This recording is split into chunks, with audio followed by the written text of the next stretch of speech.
بعد فأعوذ بالله من الشيطان الرجيم بسم الله الرحمن الرحيم ولقد جاءهم رسول منهم فكذبوا فأخذهم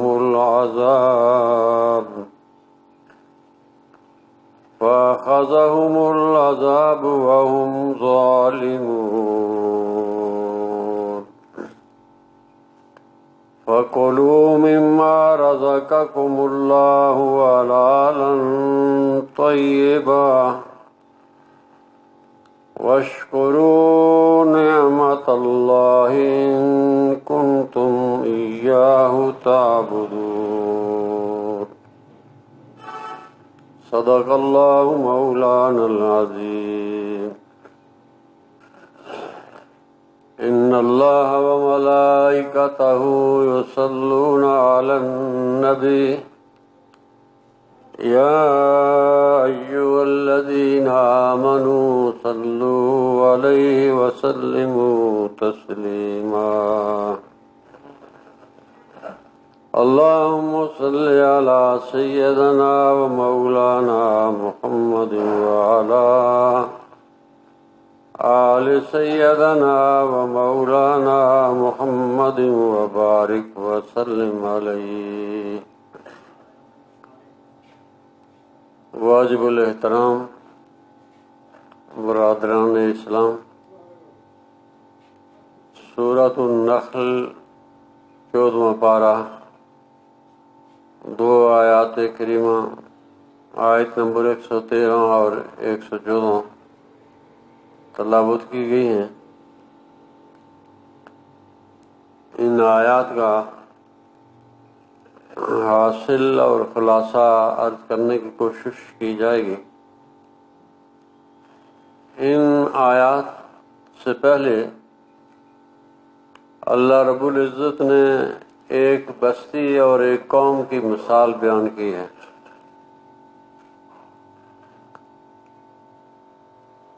آپ حضرات جب قرآن پاک کا مطالعہ کرتے ہیں تو اس میں دیکھتے ہیں کہ بعض آیات میں اللہ رب العزت کی توحید کا ذکر ہے. جس طرح کہ پہلے پارے میں یا ایھا الناس اعبدوا ربکم الذی خلقکم، یہاں اللہ رب العزت کی وحدانیت کا ذکر ہے. اور کبھی قرآن پاک ذکر کرتا ہے رسول اللہ صلی اللہ علیہ وسلم کا، محمد الرسول اللہ والذین معہ اشداء علی الکفار. اور کبھی قرآن پاک آخرت کے بارے میں ذکر کرتا ہے کہ مومنین کی صفات میں سے ایک صفت یہ ہے وَبِالْآخِرَةِ هُمْ يُوقِنُونَ. اور پھر اس کے بعد احکامات کی طرف اقیموا الصلاۃ یا ایھا الذین آمنوا کتب علیکم الصیام. اور اس کے بعد وَلِلَّهِ عَلَى النَّاسِ حِجُّ الْبَيْتِ اور وَجَاهِدُوا فِي سَبِيلِهِ حق جہادہ، یہ جہاد کے متعلق. اور اسی طرح بعض واقعات ہیں انبیاء کے جو 25 ہیں قرآن پاک میں، ان کو تفصیل کے ساتھ بیان کیا ہے اور بعض مثالیں اللہ رب العزت نے بیان کی. یہ میں اس لیے عرض کر رہا ہوں کہ اللہ رب العزت نے ہر شخص کے لیے، چاہے وہ عامی انسان ہو یا وہ پڑھا لکھا ہو، وہ کم ذہنیت کا مالک ہو یا بہت زیرک انسان ہو، ہر ایک کے لیے قرآن پاک کے اندر مضامین موجود ہیں. اور انسانی ضرورت کے لیے ہر فن کے علوم بھی اس کے اندر موجود ہیں۔ لہذا اس پڑھی گئی آیت سے پہلے اللہ رب العزت نے ایک مثال بیان کر کے ہمیں سمجھایا ہے، اس لیے کہ امثال اور نظائر سے جو چیز بیان کی جاتی ہے، پیش کی جاتی ہے، سمجھائی جاتی ہے، وہ سمجھنے بہت آسان ہوتی ہے۔ یہ دو آیتیں پڑھی ہیں، اس سے پہلے جو آیت ہے اس میں اللہ رب العزت نے ایک مثال بیان کی، وَضَرَبَ اللَّهُ مَثَلًا قَرْيَةً كَانَتْ آمِنَةً مُطْمَئِنَّةً يَأْتِيهَا رِزْقُهَا رَغَدًا مِّن كُلِّ مَكَانٍ۔ اور مثال بیان کی ہے اللہ رب العزت نے ایک قریہ بستی کی جو کہ اطمینان کے ساتھ زندگی بسر کر رہی تھی، لیکن انہوں نے اللہ کا شکر ادا کرنے کے بجائے فَكَفَرَتْ بِأَنْعُمِ اللَّهِ، اللہ کی جو نعمتیں تھی ان کا انکار کیا، کفران نعمت کیا، فَأَذَاقَهَا اللَّهُ لِبَاسَ الجوع، پھر ان کو اللہ رب العزت نے بھوک میں مبتلا کر دیا، بھوک کا لباس انہیں پہنا لیا، والخوف، اور ہمیشہ ڈرتے رہے، اور ڈر ان کی گھٹی میں داخل ہو گیا، بما کانوا یصنعون، جو کہ اللہ رب العزت کی نعمتوں کی ناشکری کر رہے تھے۔ یہ ایک مثال بیان کی کہ رزق کی تنگی کیوں ہوتی ہے، لباس، کپڑا اور اسی طرح مکان، یہ انسان پر تنگ کیوں ہوتے ہیں، زلزلے کیوں آتے ہیں، طوفان کیوں برپا ہوتے ہیں، اور یہ کورونا وغیرہ یہ آج جو ہم پر مسلط ہے، یہ کوئی ہمارے لیے کوئی انعام کے طور پر نہیں بلکہ مصیبت کے طور پر ہے، آزمائش کے طور پر ہے، عذاب کے طور پر ہے۔ اور فرمایا یہ تمام چیزیں ہیں ہوتی اس لیے ہے کہ بما کانوا یصنعون، جو تم کام کرتے ہو، جیسے تمہارے اعمال ہیں، ان کے پیش نظر مصائب اور آلام تم پر مسلط کیے جاتے ہیں۔ اور آج ہم دیکھتے ہیں پٹرول کو، ڈیزل کو، سبزیوں کو، اور اسی طرح چینی وغیرہ اور آٹا، خرد و نوش کی تمام چیزوں کو، بلکہ ٹیکسوں پر، ٹیکس جو ہے وہ جو امیر لوگ ہیں یا متوسط درجے کے لوگ ہیں ان پر کتنا بوجھ ڈالا جا رہا ہے۔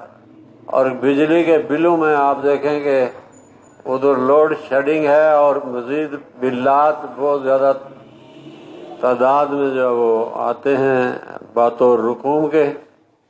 یہ کیا ہے آخر؟ یہ بما کانوا یصنعون، جو انسان اللہ سے معاملہ کرتا ہے اور اللہ کی نعمتیں کھا کر نافرمانی کرتا ہے،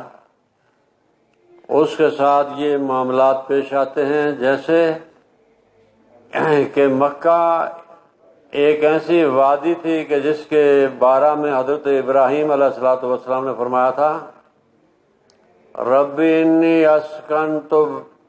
من ذریتی بواد غیر ذی زرع عند بیتک المحرم، اے پروردگار عالم، میں اپنی ذریت کو، بیوی اور بچے کو آپ کے گھر کے قریب، خانہ کعبہ کے قریب چھوڑ کر جا رہا ہوں، جو غیر ذی زرع، جس کے اندر کچھ پیدا نہیں ہوتا، لیکن وہی سرزمین بعد میں اس نے سانہ اگلا، اور اس وقت سے لے کر آج تک باوجود نشیب و فراز کے آپ دیکھتے ہیں کہ سعودی عربیہ میں جو بیلنس ہے ریٹ کا، کھانے پینے کا، خرد و نوش کا اور اشیاء ضرورت کا، وہ سارے ملکوں کے جو میوہ جات ہیں اور ضروریات ہیں سمٹ کر وہاں موجود ہیں اور آج بھی وہاں پر مل رہی ہیں، لیکن اس کے باوجود انہی مکہ والوں نے جب محمد مصطفیٰ صلی اللہ علیہ وسلم کو مکے کی زمین تنگ کر دی اور ہجرت پر آپ مجبور ہو گئے، تو اللہ رب العزت نے انہی لوگوں پر طرح طرح کے عذاب مسلط کیے اور ذلت اور رسوائی ان کا مقدر بنی۔ مدینہ میں حضور پہنچنے کے بعد جب بدر کا مارکہ ہوا، احد کا ہوا، تو آپ نے دیکھا کہ کفار کا کیا حال ہوا۔ اللہ رب العزت فرماتے ہیں جیسے ہم نعمتیں دیتے ہیں ایسے ہی ہم چھین لیتے ہیں، اور جو لوگ نعمتیں لینے کے بعد شکر ادا کرتے ہیں ہم ان نعمتوں کو اور بڑھا لیتے ہیں اور زیادہ کر لیتے ہیں۔ یہ جو آیتیں پڑھی گئی اس سے پہلے کا مضمون ایک مثال کے ذریعے سے اللہ رب العزت نے سمجھایا، اور اس کے بعد آج کی جو اصل ہمارا موضوع ہے وہ آیت ہے وَلَقَدْ جَاءَهُمْ رَسُولٌ مِّنْهُمْ، اور تحقیق آیا ان کے پاس رسول، منہم انہی جیسا، انہی میں سے ایک آدمی جو چلتے پھرتے سوتے جاگتے اور فقر و فاقہ میں اور انتہائی جو مشکل زندگی میں ان کے ساتھ رہا، اور انہی کی قوم برادری میں سے ہاشمی خاندان، ماں کا نام آمنہ اور باپ کا نام عبداللہ۔ وَلَقَدْ جَاءَهُمْ رَسُولٌ مِّنْهُمْ، انہی میں سے، اور چاہیے تو یہ تھا کہ اس رسول صلی اللہ علیہ وسلم کی یہ قدردانی کرتے، اس لیے کہ وہ رسول بڑی عظمتوں والا تھا کہ اس کے جسم سے جب پسینہ ٹپکتا تھا تو صحابہ کرام شیشیاں جو ہے وہ لے کر آپ کے ساتھ جسم کے ساتھ رکھتے تھے کہ یہ پسینہ ٹپکے اور ہم شیشیوں میں جمع کریں، اور وہ ایسی خوشبو ہوتی تھی کہ دنیا میں کوئی ایسی خوشبو موجود نہ تھی۔ حضور کی لعاب مبارک میں اللہ نے یہ برکت رکھی تھی کہ سانپ کے ڈسے ہوئے انسان پر صدیق اکبر کے زخم پر جب رکھا تھا اپنا لعاب مبارک تو وہ زخم جو ہے وہ درست ہو گیا تھا۔ کئی جگہ ہڈیاں ٹوٹی ہوئی صحابہ کرام آپ کے پاس آئے، حالانکہ اس کے لیے سرجن کی ضرورت ہوتی ہے، ایڈمٹ ہونا اور ڈاکٹروں کی ضرورت ہوتی ہے۔ حضور اکرم صلی اللہ علیہ وسلم نے ہاتھ پھیرا یا لعاب مبارک لگایا اور وہ ٹھیک ہو گئے۔ ایسا رسول جو انسان کے جسم کی بھی پرورش کرتا ہے اور انسان کے روح کو بھی غذا پہنچاتا ہے، وہ آیا رسول جس کا نام نامی محمد مصطفیٰ احمد مجتبیٰ صلی اللہ علیہ وسلم ہے۔ فرمایا وَلَقَدْ جَاءَهُمْ رَسُولٌ مِّنْهُمْ، چاہیے تو یہ تھا کہ اس کا احترام کرتے، فَكَذَّبُوهُ، لوگوں نے اس کو جھٹلایا اور کہا کہ ہم آپ کو نبی نہیں مانتے، اس لیے نہیں مانتے کہ آپ بھی اہل عرب میں سے ہیں، ہم بھی عربی ہیں، آپ کی زبان بھی عربی ہے، ہم بھی جو بڑے شاعر اور ماہر ہیں، آپ جو وہ غریب اور انتہائی مسکنت کی زندگی بسر کر رہے ہیں، ہمارے پاس تو بڑے بڑے محلات اور بڑی جاگیریں ہیں، ہم لوگوں کے فیصلے کرتے ہیں، منصف مزاج لوگ ہیں، اور ہمارے تو باپ دادا اور اس کے بعد ہمارے 11 بیٹے ہیں، آپ کا تو ایک ہی بیٹا جو ہے وہ زندہ نہیں رہا، ہم کیسے آپ کی سیادت اور قیادت کو قبول کر سکتے ہیں؟ لہٰذا انہوں نے فَكَذَّبُوهُ، ان لوگوں نے آپ صلی اللہ علیہ وسلم کو جھٹلایا۔ تو جب نبی کو جھٹلایا جاتا ہے تو کبھی کبھی تھوڑے وقت کے لیے مہلت دی جاتی ہے، اور مہلت دینے کے بعد اگر قوم باز آ گئی تو ٹھیک، ورنہ اس کام کے لیے عذاب مقدر ہو جاتا ہے اور اس کام کا نام و نشان باقی نہیں رہتا۔ جب محمد مصطفیٰ صلی اللہ علیہ وسلم کی تکذیب کی، فرمایا کہ فَأَخَذَهُمُ الْعَذَابُ وَهُمْ ظَالِمُونَ، اللہ رب العزت کے عذاب نے ان کو پکڑا اور وہ لوگ حد سے تجاوز کرنے والے تھے، ظالم لوگ۔ اب ان پر عذاب کیا آیا؟ کبھی بھوک کا آیا، کبھی ننگ کا آیا، کبھی شکست و ریخت کا آیا، اور کبھی جو ہے وہ میدان حرب و ضرب میں ناکامی کا آیا، اور کبھی جو ہے وہ نااتفاقی کا آیا، اور وہ پارا پارا ہو گئے، اور حضور اکرم صلی اللہ علیہ وسلم کے ساتھ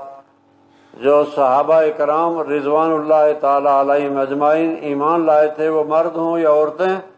آپ پوری تاریخ اٹھا کر دیکھ لیں، احادیث کی کتابیں دیکھیں کہ ایک شخص نے بھی حضور اکرم صلی اللہ علیہ وسلم کا ساتھ نہیں چھوڑا۔ وہ عبداللہ ابن ام مکتوم جو نابینا ہیں، نظر نہیں ہے، اور رسول اللہ صلی اللہ علیہ وسلم قریش مکہ سے گفتگو کر رہے ہیں، اور وہ بھی آتا ہے اور کہتا ہے السلام علیکم ورحمۃ اللہ، اور آ کر رسول اللہ سے بات پوچھتا ہے تو نبی اکرم صلی اللہ علیہ وسلم اپنا چہرہ ادھر پھیر لیتے ہیں یا ادھر پھیر لیتے ہیں۔ آپ نے صرف چہرہ پھیرا۔ ایک نابینا صحابی کے آنے پر اللہ رب العزت کو یہ گوارا نہ ہوا، اور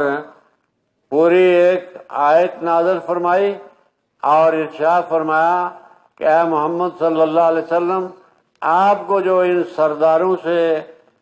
اور ان وڈیروں سے یہ توقع ہے کہ یہ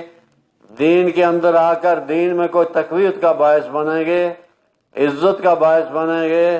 اور ہماری جو ہے وہ تقویت کا باعث بنیں گے، ایسا نہیں ہے۔ یہ جو نابینا صحابی آیا اور اس نے آس کر آپ سے مسئلہ پوچھا، تو آپ نے جو انداز اختیار کیا، آپ بولے بھی نہیں لیکن آپ نے انداز اختیار کیا، تو اللہ نے قرآن اتارا، اور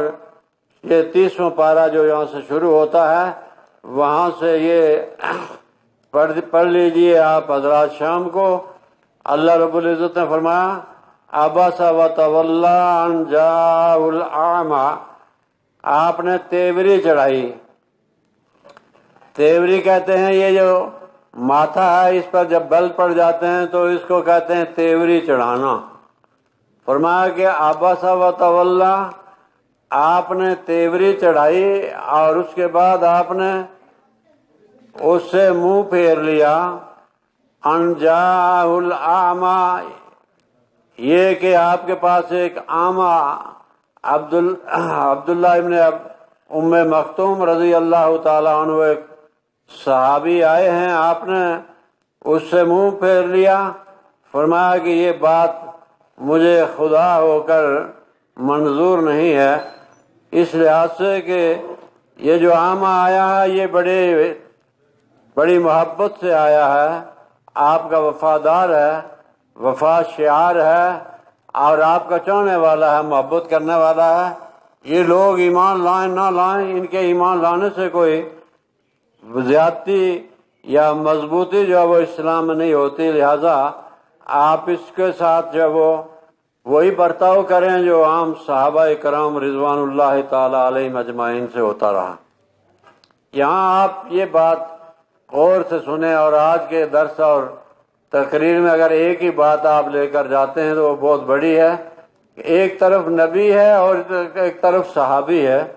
ایک طرف نبی ہے کہ جس کی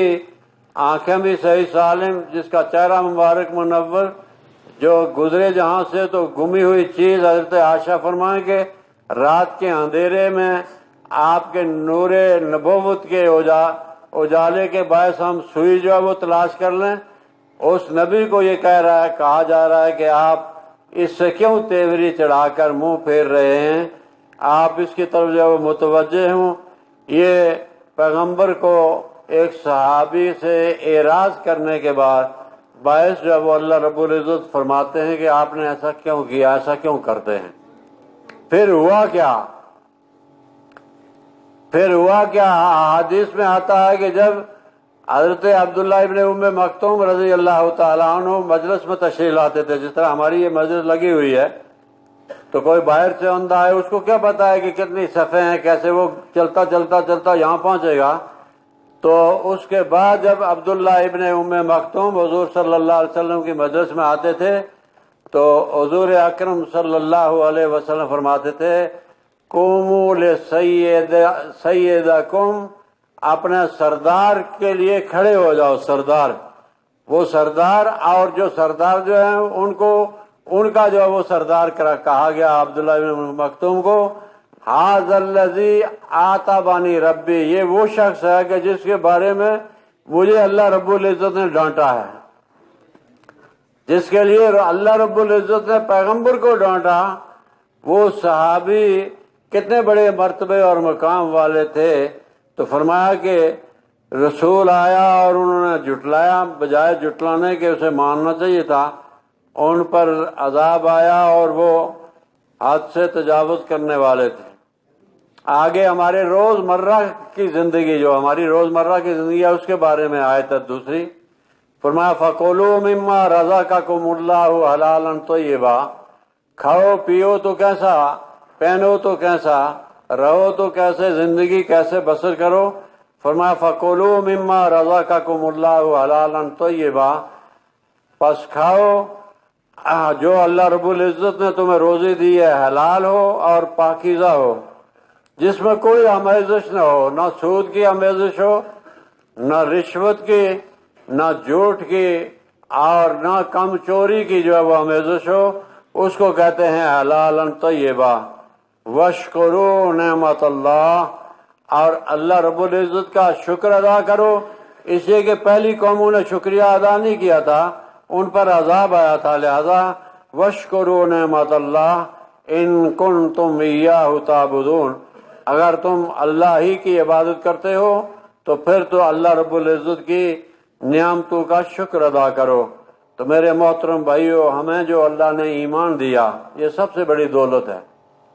پھر ہمیں نماز پڑھنے کے لیے مسجد میں بلایا، یہ اللہ نے لایا ہے، ورنہ بہت لوگ جو ہیں وہ نماز سے محروم ہو جاتے ہیں.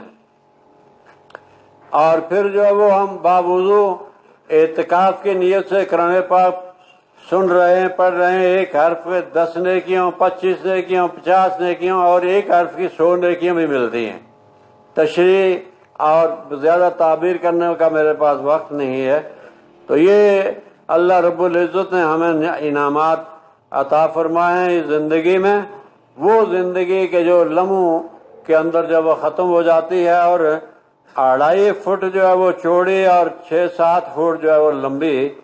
ہماری قبر ہوتی ہے، اور ہم بڑے بڑے محلات، بڑی زمینیں، بڑے مکانات اور بڑی دکانات، بڑے باغات جو ہے وہ بناتے ہیں تاکہ ہمارا جو ہے وہ نام رہے. لیکن نام کیا رہے کہ جب مر جاتے ہیں تو اس کے بعد جو اولاد ہوتی ہے، وہ اولاد جو ہے وہ انتہائی مال و دولت کے پیش نظر وہ ایک دوسرے جھگڑا، فتنہ فساد اور ساری چیزیں جو وہ کرتے رہتے ہیں. اس لحاظ سے آپ اپنے مال سے زکوٰۃ بھی ادا کیا کریں، اور اس کے ساتھ ساتھ جو ہے وہ آپ حضرات اللہ رب العزت کا دھیان رکھیں. مجھے آج بہت خوشی ہوئی کہ ہمارے بہت پرانے ساتھی غلام جیلانی صاحب، جو ایک چھوٹی سے کھوکھے میں، یہاں چھوٹے سے کھوکھے میں سے لوگ جانتے ہیں، بڑے لوگ جانتے ہیں، وہاں دکان تھی تھوڑی سی سانے کی، بہت معمولی سی، ممکن ہے کہ 1 لاکھ روپے کا سامان ہوا ہو. ابھی میں ان سے پوچھتا رہتا ہوں کہ آپ نے حج یا عمرے کتنے کیے، وہ بتاتے نہیں ہیں، لیکن میرے خیال کے مطابق کوئی 30 عمرے یا 30 حج جو ہے وہ انہوں نے کیے ہوں گے. ان کے یہ بیٹے بیٹھے ہوئے ہیں روبی جیولرز والے، اور جیولرز والے مجھ سے ناراض نہ ہوں کیونکہ ان کے ساتھ ہمارا تعلق ہے بہت بڑا دوستانہ. وہ تشریف لائے ہیں، یہ چل نہیں سکتے، ہارٹ کا آپریشن ہونا تھا ان کا. میں ان کو ملا وہاں ایم ایچ میں، اور یہ کھڑے ہو کر یہ ریڑھی پہ چل رہے تھے، ریڑھی پہ جو ہے یہاں سے جہاز پہ. اور ابھی بھی جو ہے وہ ان کے بچے کہتے ہیں کہ ابا جان آپ بہت بوڑھے ہو گئے ہیں، تو بہت حج عمرے ہو گئے ہیں، تھوڑا سا کہہ رہے ہیں. لیکن اللہ رب العزت ان کو اتنا بلاتا ہے کہ بار بار گننے میں نہیں آتا کہ کتنی بار گئے ہیں. وہ ہماری مجلس میں موجود ہیں. اس لحاظ سے اس مسجد کے ساتھ کی بھی ان کا تعلق بہت گہرا رہا، آج بھی ان کا تعلق ہے، ان کے بیٹوں کا بھی تعلق ہے، اور ہمیں ملاقات میری ابھی ان سے ہوئی نہیں ہے، بعد میں جو ان سے ملا بھی جائے گا انشاءاللہ. تو یہ دوسری افسوسناک خبر یہ ہے کہ جنرل رحیم صاحب ہمارے بہت سارے عہدوں پر متمکن، چونکہ ان کے عہدوں کو گنے اور ان کے اختیارات کو تو وہ بہت ایک طویل داستان ہے، وہ کل فوت ہو گئے. آج جو ہے نماز جنازہ ان کا جو پبلک کون سا پرل ویلی جو اسکول ہے، پرل ویلی اسکول کھڑی میں، وہاں 3 بجے نماز جنازہ ہوگی. یہ لوگ پرانے ہمارے بہت بڑے محسن ہیں. یہ رشید صاحب ہوں، حبیب صاحب ہوں، اور اسی طرح جو وہ یہ جنرل صاحب ہیں، ریٹائرڈ میجر جنرل رحیم صاحب ہوں. یہ ہمیں نہیں علم، چونکہ ہم تو ان کے زمانے میں باشعور اتنے نہیں تھے. انہوں نے اس راولا کوٹ کے نام نہیں بلکہ کشمیر اور پاکستان کا نام روشن کیا ہے. پاکستان کا روم وہ ہم سے جدا ہوئے ہیں. اللہ تعالیٰ ان کو جوار رحمت میں جگہ عطا فرمائے. 27 ستمبر کو چودھری شریف صاحب فوت ہو گئے تھے، ان کے لیے دعا کرنی ہے. میلاوٹ سر عام کی جا رہی ہے.